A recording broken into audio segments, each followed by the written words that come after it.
It was 15 years ago when I started ALE Solutions in the basement of my home. And I had to do everything from marketing to sales to finding the properties for the families to coordinating all the furniture and housewares to helping them find the homes and being available to them 24/7. But eventually I needed some help. So I hired my husband.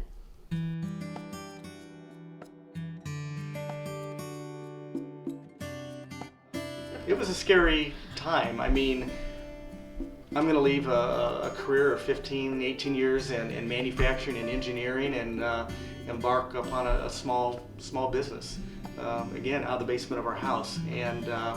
But fortunately, Ro is a marketing genius, and the business, got traction right away, and I could tell that this is going to turn into something. And we quickly outgrew our combined capacity, and we needed to look for some help. And our first employee was? It was Cherie. Yeah. Cherie. I don't know how I got the job, but I got the job. And she said, "When can you work?" I said, "Immediately." The rest is history. I started working in her basement for that entire summer until we moved at the end of August to what is now the loft. Cherie is almost the story of many of our employees, where Cherie started in high school, got her bachelor's degree, her master's degree. And in between that, she was her nanny and watched her 3 boys. Yeah, and now she got certified as a human resources. She's our manager for human resources. And that was never on my radar. At that point in time, I was very honest with them, and I was interviewing for counseling positions, and they said, "What do you have to lose? You haven't found the job yet. Let's just see if it can really take off, and if it doesn't work, no hard feelings." So I started in September 2008 as an HR generalist, and I remember the first 2 weeks, I just knew it was the career for me. It was like that first date, and you just know instantly. It was like first love. We knew we wanted to be big. I think big. So in order to do that, we hired some housewives, and they were called the Jumpstart Girls. And remember, our first one was Michelle. Yeah. And she told me that, "I want you to be the Jumpstart Girl." And I was like, "What is a Jumpstart Girl? What does a Jumpstart Girl do? Teach an aerobics class? What's going on here?" The Jumpstart Girls, and I mean, this was our first big corporate meeting. I remember was in the living room of our house, where we had 8 Jumpstart Girls, and I had the whiteboard, and dividing up the different states.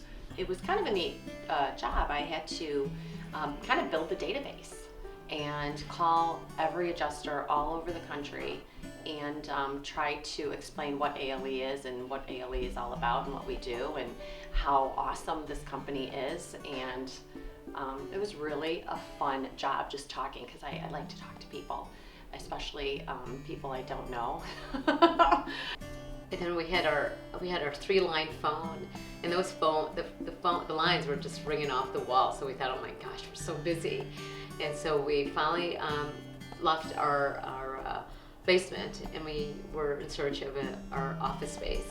And so we ended up finding an office space, and right down the street in St. Charles. And we knew we needed an operations manager, as I continued to do sales, and that was Darlene. They just made me feel so comfortable. I'd never been on an interview where I just felt so comfortable.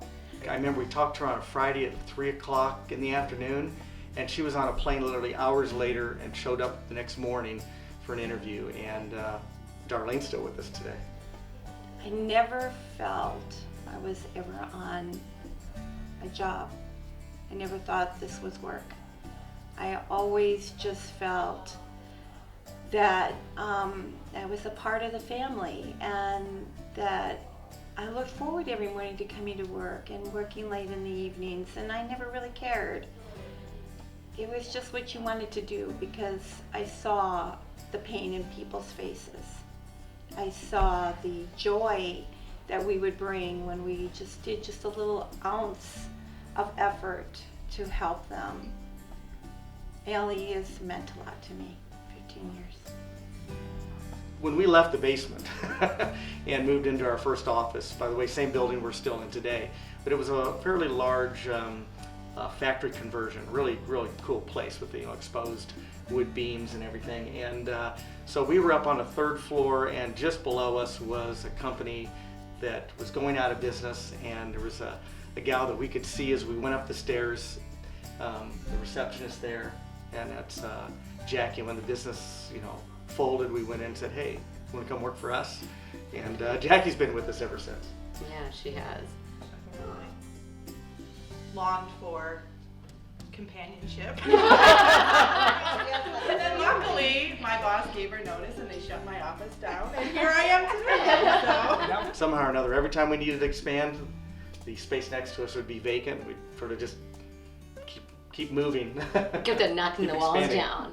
Knocking We walls didn't down. have enough time to remodel, and we would Rob would then drive to IKEA and, get 2 or 3 desks, assemble them right away so that we can. I think I was IKEA's we were IKEA's biggest, Biggest customer for customer. desks, because I think we Yeah. ended up buying about 250, 300 of these kit desks that we still have again today. I do, and it works. It looks really good. Yeah.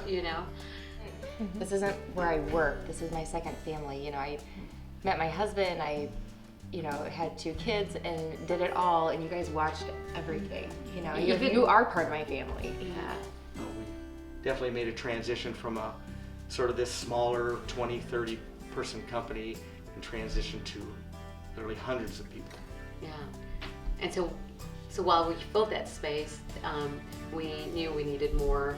We needed more people. Our company was just growing, so I think that's when we decided to take accounting department. Yeah, we needed to find other office space. We ran out of space in the building, that building we were in, the factory building. But what really, caused that is starting the hotel solutions division. ALE's 15 years old now, but for the first 6 years, we focused solely on long-term housing. Frankly, that's what all the housing companies did. There was no one in the business of providing hotels at first notice of loss for policyholders. I mean, finding the hotel, paying for it on their behalf, and giving them an immediate housing solution. So 8, 9 years ago, we started Hotel Solutions, went out to all the insurance companies and convinced them that rather than just letting the family do their own thing, finding a hotel on their own, paying for it on their own, and looking for reimbursement later, that we could do that literally right after the first notice of loss came in. We would help them find the hotel that best suited their needs. We'd put up the credit card, pay for the hotel, and the family could just, when their time to go home, just go home and not have to worry about it. And then you guys started dumping all the hotel stuff on me. You're And then just do this. And that's what really the insurance industry picking that up and adopting that, and maybe slow at first, but finally every insurance company has adopted this service, and most of them have made this just a standard part of their adjusting process. Yeah. If a policyholder needs a place to stay and they need it right now, right after a loss, then they're calling most often an ALE Solutions to provide a hotel. And one of the families I went over with, and we had a care package, and I brought them some, some things that they might need while they were in temporary housing, was I met them at their home, and the entire half of their home was gone. And you could look up and you could see pictures on the walls and things in the closets. And this family, they were so grateful that we were there to help them. It was... It's touching, and you think like in that role, having to make that call right after that claim comes in, it's very intimidating to have to call a family who just lost everything. And I kind of remember rehearsing my first call, and when you get on the phone with them, it's like everything, they're so at ease because they hear from somebody and you're there to help, that it just puts you at ease. And I'll never forget that. I'll never forget it. Now we have 4 satellite offices, so Yeah. these departments that could be best suited to be apart from the other departments, we slowly started to move to other spaces. And though it was practical to do, and frankly just as, works just fine, there was something missing. And I think what was missing is we started as a family company where everybody was in one office, everybody knew what was going on, there's a lot of camaraderie. And then as we started opening up these other offices, there was something missing. We wanted everybody together. Yeah. And so we started thinking a couple years ago we needed to find an office space that could accommodate everybody. And last summer we started on building a facility that could house us all. Yeah, we're really excited about it. So Yeah, in another 9 months we'll close all those offices down, bring everybody back to one place. It'll be great. Everybody's looking forward to it. I know I am. Yeah.